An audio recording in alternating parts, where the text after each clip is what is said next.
Bem, galera, tudo bem?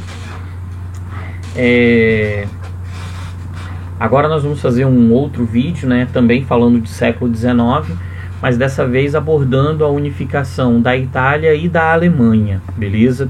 Vamos começar pela Itália, que cronologicamente se unificou primeiro. Primeira coisa que nós temos que pensar na Itália foram os antecedentes à unificação, beleza? Aconteciam algumas situações, existiam algumas coisinhas na Itália que prejudicavam o processo unificador, beleza? Primeira situação que a Itália precisava fazer era expulsar os austríacos, beleza?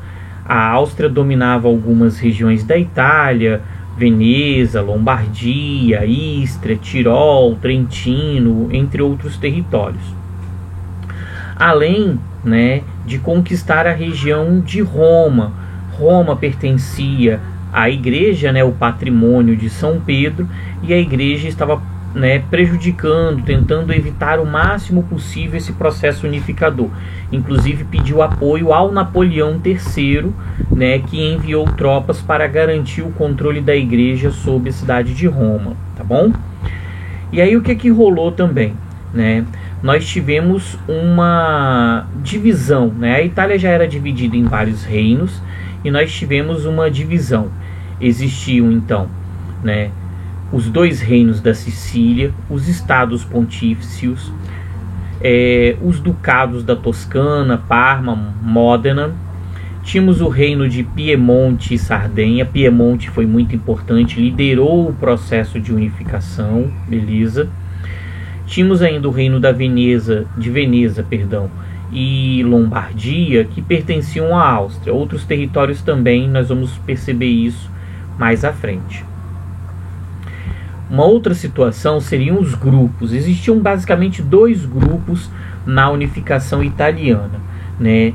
O Risorgimento, liderado pelo Camillo Cavour, né, o pai da unificação italiana, considerado o pai da unificação italiana, que vinha pela região de Piemonte, e os Carbonários, né? Os Carbonários, eles representavam um grupo bem heterogêneo. Nós vamos perceber que ali existiam influências monarquistas, republicanas e socialistas dentro desse mesmo grupo, beleza? Então, nós tínhamos um grupo bem heterogêneo aqui. Dentre esses Carbonários, o Garibaldi, que participou aqui no Brasil, né, da Farroupilha. Voltando ao nosso vídeo, né, que o vídeo hoje está muito complicado. Avançando um pouquinho mais, né, nós tivemos um acordo entre a Prússia e a Itália, né, a Prússia, a futura Alemanha, e a Itália, um pacto de autoajuda, né, o Pacto Ítalo-Prussiano, onde esses países se ajudariam na unificação, lutando contra a Áustria e a França, beleza? Então existia um acordo entre a Itália e a Alemanha. Esse acordo inclusive foi mantido pós-unificação, né? Nós vamos falar mais à frente, lá na Primeira Guerra Mundial, por exemplo, de uma tríplice aliança formada pela Alemanha, pela Itália e pela Áustria, beleza, galera? Avançando mais um pouquinho nesse nosso videozinho, nesse nosso resumo aqui, né, em 1861 nós tivemos a formação do Reino da Itália, beleza? O Garibaldi, ele conseguiu unificar a região sul, unificando o Reino das Sicílias. Ele comandava um grupo que ficava conhecido como Camisas Vermelhas, e ele foi até a região de Nápoles, beleza? Garibaldi foi e conquistou o sul, né? E nesse mesmo período, o Camillo Cavour, liderando a região de Piemonte, conquistou aí, né, a parte norte, né, ligando aí a região norte à região sul. O que impedia a finalização desse processo unificador era a região aqui dos estados pontífices, né, a região de Roma, a região que pertencia à Igreja Católica. Essa situação, ela foi avançando conforme a Prússia foi avançando. Nós vamos perceber que a Prússia influenciou bastante a unificação da Itália, tá bom? Então, nessa guerra austro-prussiana, Prússia e Áustria entraram em guerra, né? Guerra das 7 Semanas, também conhecida. nós tivemos aí o conflito onde a Prússia derrotou a Áustria foi obrigada a devolver Veneza à Itália, porém, né, nós tivemos aí a rivalidade Áustria-Itália sendo mantida, beleza? A Áustria ficou com o Tirol, Trentino e Istria, e essa situação não foi bem aceita, né, pela Itália. Ela renunciou, né, porém as regiões do Tirol, Trentino e Istria permaneceram com controle austríaco e a Itália não aceitava. A Itália utilizou em parte isso como desculpa para deixar a Primeira Guerra Mundial. Nós já vamos linkando aqui, né, esses nossos futuros conteúdos, beleza, galerinha? Bem, futuro do Brasil. Para fechar esse processo aqui, nós tivemos ainda a Guerra Franco-Prussiana. Nós já falamos dela quando falamos da França do século XIX, mas eu só vou mesmo falar de forma mais específica dessa Guerra Franco-Prussiana lá na Alemanha. Aqui, o que nós precisamos saber? A Prússia venceu a França durante essa guerra retirou as suas tropas da região de Roma, o que facilitou o processo de unificação, beleza? Então essa unificação foi concluída a partir do momento que Napoleão III retirou de Roma as tropas francesas.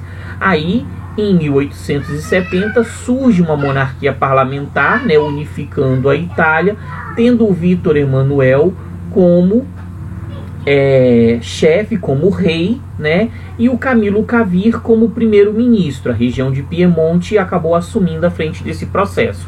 Isso foi possível, né, também porque o Garibaldi, para evitar, né, mais conflitos, para evitar um racha na Itália, ele acabou se afastando do processo unificador, que favoreceu, né, a conclusão dessa unificação lideradas pelo Camilo Cavir e com o Vítor Emanuel II como rei.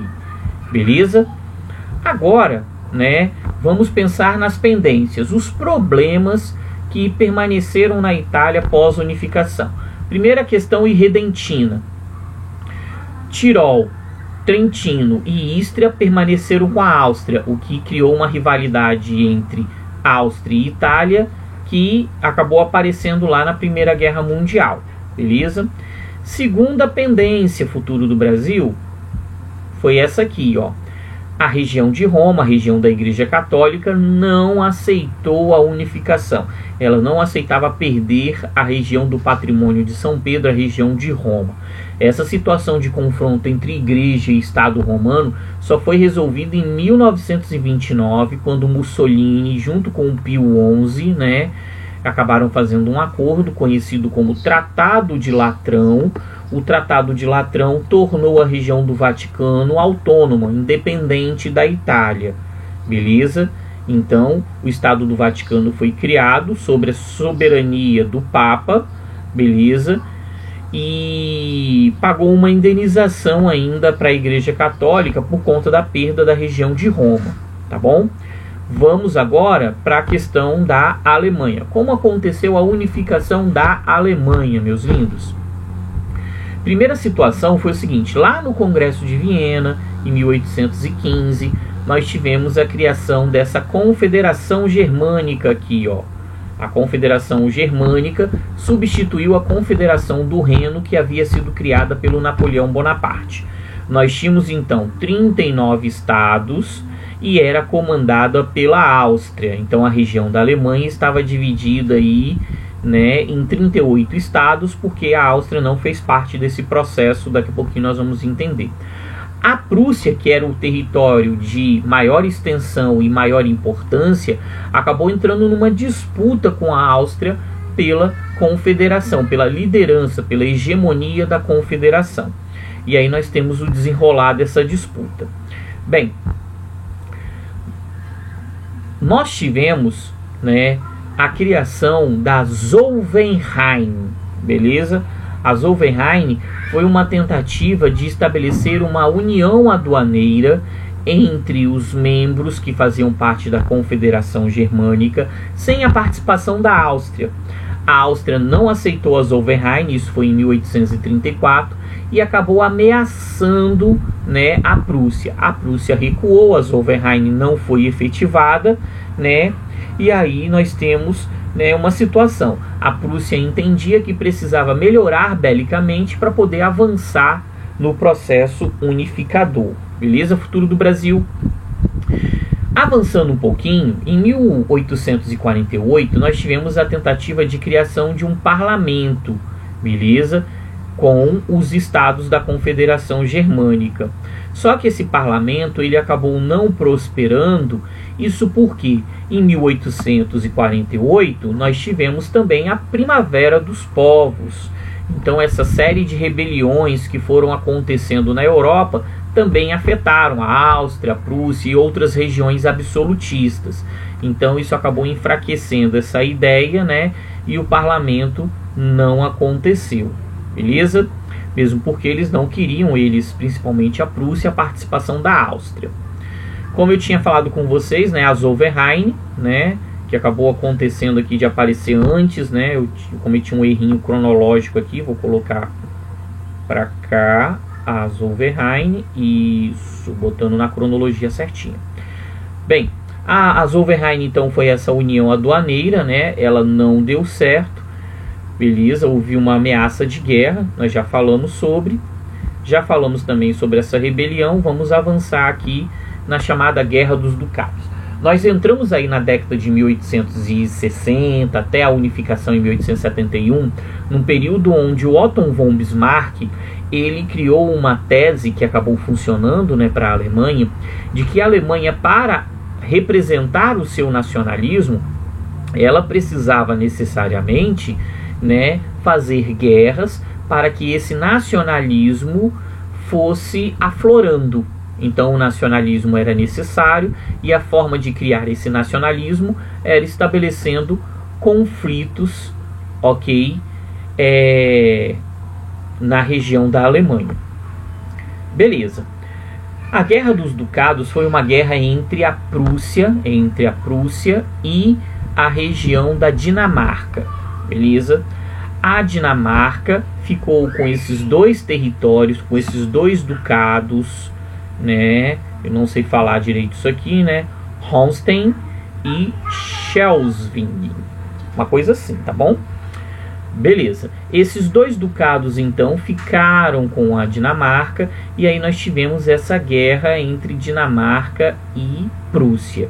A Prússia venceu, o que deu uma experiência ao exército prussiano interessante. Nós tivemos então a guerra austro-prussiana. A grande inimiga da Prússia era a Áustria nesse processo, nessa guerra das 7 semanas. A Prússia venceu a Áustria e afastou do processo unificador. Nesse ponto, 1866, a Prússia estava muito próxima à unificação. Faltavam alguns reinos e faltava para o Bismarck um confronto mais interessante, mais importante, para fortalecer essa ideia de nacionalismo necessária para a formação da Alemanha. E essa situação aconteceu aqui, ó, na Guerra Franco-Prussiana. A França e a Prússia tiveram um problema diplomático. Qual foi o problema diplomático aqui, né? Um parente do rei da Prússia, né, do Guilherme, ia assumir a Espanha. O Napoleão III, então, entrou para evitar isso. Uma mesma família dominando Espanha e Prússia, né, a França ficaria cercada.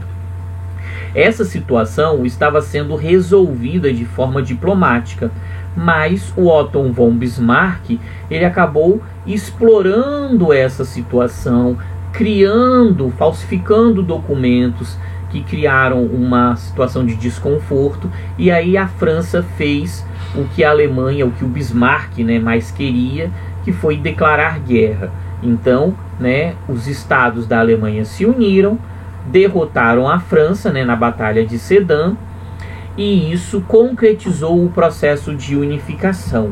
Beleza? A França, inclusive, ela foi humilhada pela Alemanha nesse processo de unificação. Como assim humilhada, né?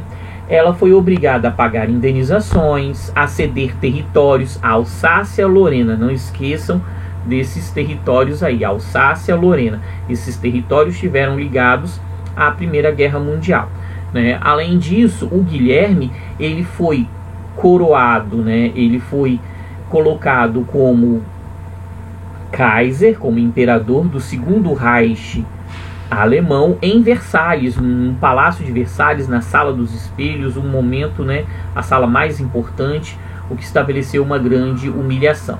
Essa região, como eu falei com vocês aqui, a região da Alsácia-Lorena, rica em ferro e carvão mineral, ficou para a Alemanha, assim como uma indenização. Então essa situação da unificação alemã criou então o revanchismo francês, que nós vamos mencionar, né, quando formos falar de Primeira Guerra Mundial num próximo vídeo ou numa aula presencial, né? Vamos torcer para que, né, em breve estejamos juntos, beleza? De uma gaguejada aqui, tá bom? Valeu, galera, um forte abraço, né? E vamos para os próximos vídeos. Continuem estudando, continuem se empenhando aí.